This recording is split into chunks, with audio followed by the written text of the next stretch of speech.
माँ का संकोच। सास अपनी बहू से अपने भावनाओं को शेयर करने में संकोच करती है, लेकिन धीरे धीरे दोनों एक दूसरे को समझती हैं। कहानी की शुरुआत। किसी छोटे से गांव में एक परिवार रहता था। उसमें बृजमोहन और उनकी पत्नी सुमित्रा देवी, उनके बेटे सूरज और बहू प्रियंका का परिवार था। बृजमोहन एक साधारण किसान थे, सुमित्रा देवी एक ममतामयी माँ थीं, और सूरज और प्रियंका ने शादी के बाद गांव में ही एक साथ अपना घर बसाया था।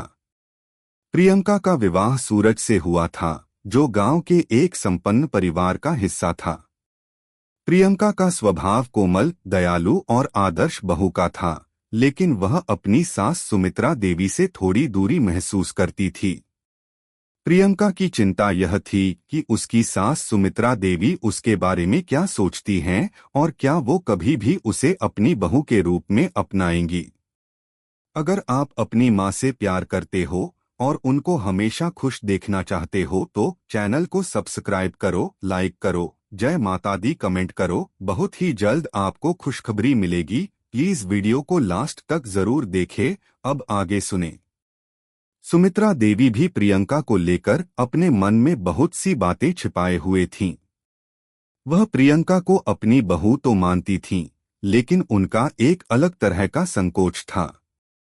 एक ओर सास के रूप में उनकी जिम्मेदारी थी, तो दूसरी ओर अपने पुराने समय की यादें भी थीं, जब खुद वह एक बहू थीं और अपनी सास से रिश्ते में असमंजस महसूस करती थीं।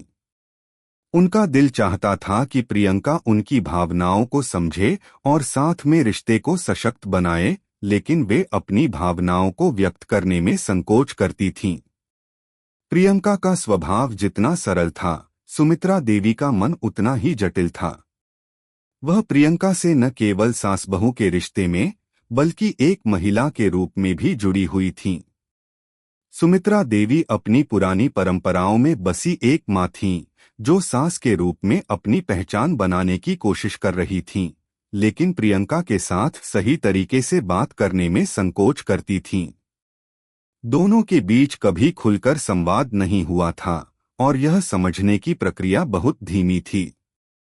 पहला संवाद।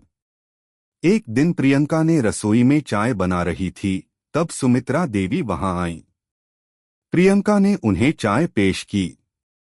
प्रियंका, ससुराल में अपनी भूमिका निभाते हुए माँ, आप कैसे हैं? कुछ देर आराम कीजिए। सुमित्रा देवी धीरे से मुस्कुराती हुई, मैं ठीक हूँ बेटा। तुम चाय बनाओ, मैं बैठती हूँ। प्रियंका चाय का कप लेकर बैठ गई।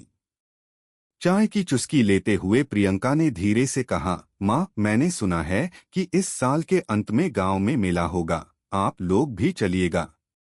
सुमित्रा देवी कुछ चुपचाप रहीं, फिर बोली, मेला तो बहुत अच्छा होता है, लेकिन मुझे तुम्हारी तरह ऊंचे ऊंचे झूले नहीं पसंद। मेरे लिए घर का काम और परिवार ही सब कुछ है। प्रियंका ने देखा कि सुमित्रा देवी अपने आप को हमेशा घर के काम में व्यस्त रखती हैं, लेकिन उनकी आंखों में एक तन्हाई भी थी। प्रियंका को यह महसूस हुआ कि उनकी सास के भीतर एक ऐसी इच्छा भी हो सकती है जिसे वे कभी व्यक्त नहीं करती। प्रियंका चाहती थी कि सुमित्रा देवी उनके साथ अपने दिल की बात करें, लेकिन उन्होंने कभी इसे सीधे तौर पर पूछा नहीं था। प्रियंका सोच में पड़ गई, क्या मुझे माँ से उनके बारे में अधिक जानने की कोशिश करनी चाहिए? क्या वे मेरे बारे में अच्छा सोचती हैं? सास का संकोच। दिन बीतते गए और प्रियंका और सुमित्रा देवी के बीच रिश्ते में थोड़ी थोड़ी दूरियां बनी रही। प्रियंका सुमित्रा देवी को अपने दिल की बातें नहीं बता पाती थीं और सुमित्रा देवी भी अपने मन की बातें प्रियंका से कहने में संकोच करती थीं। एक दिन प्रियंका ने अपने पति सूरज से कहा, तुम्हारी माँ के साथ कुछ ठीक नहीं लग रहा है। वे मुझसे खुलकर बात नहीं करती, मुझे लगता है जैसे वे मुझसे कोई दूरी बनाकर रखती हैं। सूरज ने कहा, प्रियंका, माँ ऐसी हैं।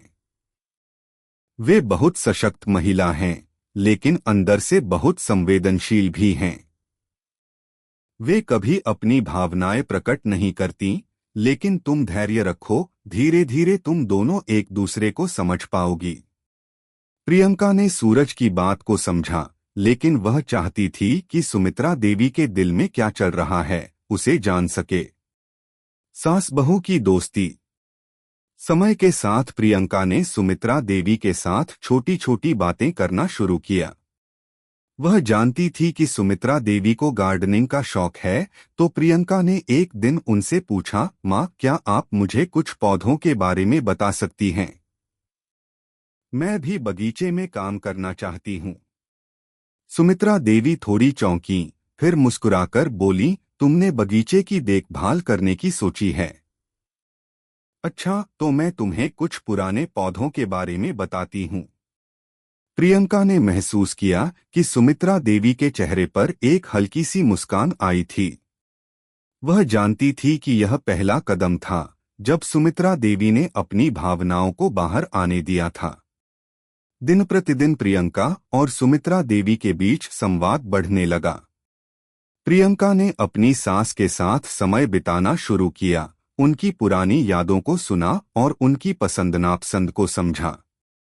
सुमित्रा देवी ने भी प्रियंका को एक अच्छी बहू के तौर पर देखा और धीरे धीरे अपने दिल की बातें साझा करना शुरू किया। एक दिन प्रियंका ने सुमित्रा देवी से कहा, माँ मैं जानती हूँ कि आप हमेशा अपने परिवार के बारे में सोचती हैं, लेकिन क्या कभी आपने खुद के बारे में सोचा है? क्या आप कभी हमारे साथ मेला या किसी खास जगह जाने का मन बनाती हैं? सुमित्रा देवी ने प्रियंका की बातों को गंभीरता से सुना और थोड़ी देर बाद बोली, प्रियंका तुम सही कहती हो। मैंने हमेशा परिवार की चिंता की, लेकिन खुद को भूल गई। मुझे लगता है कि अब समय आ गया है कि मैं भी थोड़ा खुद के लिए जीऊं। प्रियंका ने सुमित्रा देवी को हाथ पकड़ते हुए कहा, माँ हम सब साथ हैं। आपको कभी अकेला महसूस करने की जरूरत नहीं है। हम सब एक दूसरे के लिए हैं। कहानी का समापन। प्रियंका और सुमित्रा देवी के बीच का संकोच धीरे धीरे खत्म हो गया।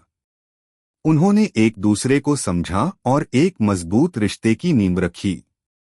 प्रियंका ने अपनी सास को खुद के लिए समय निकालने के लिए प्रेरित किया और सुमित्रा देवी ने प्रियंका को अपनी भावनाओं के बारे में बताने का साहस पाया। अब दोनों एक दूसरे के साथ अधिक समय बिताने लगीं। वे अपने रिश्ते को सशक्त बनाने के लिए पूरी मेहनत करती थीं और उनका संकोच पूरी तरह से दूर हो चुका था। कभी कभी रिश्ते में संकोच की दीवारें हमें एक दूसरे से दूर कर देती हैं, लेकिन समझ और समय के साथ यह दीवारें गिर जाती हैं और रिश्ते मजबूत होते हैं। सास बहू का रिश्ता भी तब सशक्त बनता है जब दोनों एक दूसरे की भावनाओं का सम्मान करें और एक दूसरे को समझने की कोशिश करें। कैसी लगी आपको कहानी? प्लीज कमेंट करो, लाइक करो, सब्सक्राइब करो। धन्यवाद।